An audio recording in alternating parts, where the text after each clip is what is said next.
अच्छा थोड़ा माइक्रोफोन नहीं है, इसीलिए जो आवाज़ आएगी वो बड़ी धीमी आएगी, तो ध्यान से सुनना। ये मेरे पीछे आप देख रहे हो, ये नीम करोड़ी बाबा जी का आश्रम है। यहाँ पे उन्होंने बहुत सारे चमत्कार किए और अब तो ये तीर्थ स्थल बन चुका है। लेकिन यहाँ जो सबसे अच्छी बात है कि लोग आते हैं, और उसमें सबसे बुरी बात क्या है कि लोग भीख मांगने आते हैं। किसी ने उनको समझा दिया कि चमत्कारी बाबा हैं, लोग लंबी लंबी लाइनों में खड़े होके भीख मांगते हैं, लिटरली भीख मांगते हैं। ज्ञानी नहीं हूँ, लेकिन जहाँ तक बात है कि नीम करोड़ी बाबा के पास जब आते हैं ना, तो श्रद्धा होनी चाहिए उनके बारे में जानने की कि कैसे उनका जीवनी क्या रहा है, उन्होंने क्या किया है और कैसे उन्होंने लोगों के लिए भलाई का काम किया है, कैसे उन्होंने एक समाज के लिए भलाई का काम किया है, उनका क्या संदेश रहा है। जो सिद्धि माँ है उनका क्या संदेश रहा है, कैसे वो नीम करोड़ी बाबा के जीवन में अपने जीवन को समाहित करते हुए अपना सारा जीवन उनके लिए समर्पित कर दी।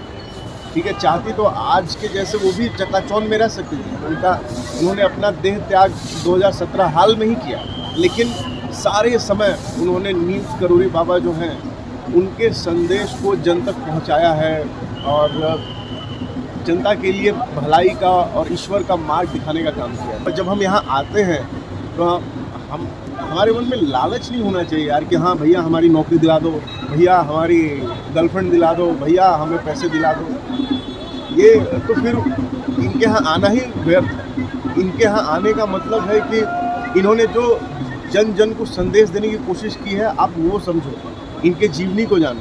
तो यहाँ मार्केटिंग होती है वो तो है ही, जैसे अब साईं बाबा शिरडी वाले हैं, जिस बड़े स्तर पे मार्केटिंग हुई का वो पूरा मतलब एक तरह से टूरिस्ट प्लेस बन गया, हर तरह की व्यवस्था है अब वहाँ पे। ठीक है, तो जिस तरह से वो बिज़नेस स्ट्रैटेजी जो भी है लोग करते हैं, अब मैं देख रहा हूँ कि सेम चीज़ यहाँ पे हो रहा है।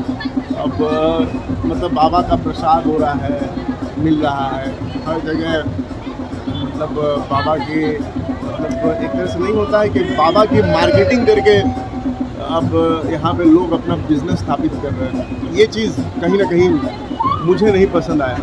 लोग यहाँ प्रसाद खरीदते हैं, मत्था टेकते हैं, मन्नत मांगते हैं, लेकिन जो यहाँ सबसे इम्पोर्टेंट चीज़ है जो यहाँ से लोगों को खरीद के ले जानी चाहिए वो पता है क्या? वो ऐसी किताब है।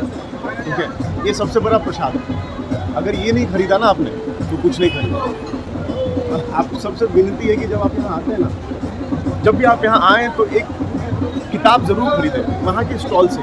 ऑनलाइन भी मिलता है लेकिन ज़रूरी नहीं है। ये जो राशि आप यहाँ पे देंगे, यहाँ के सफाई और जो मेंटेनेंस है उसमें जाएगा, और साथ ही उनके जीवनी के बारे में आपको जानने का, पढ़ने का मौका मिलेगा।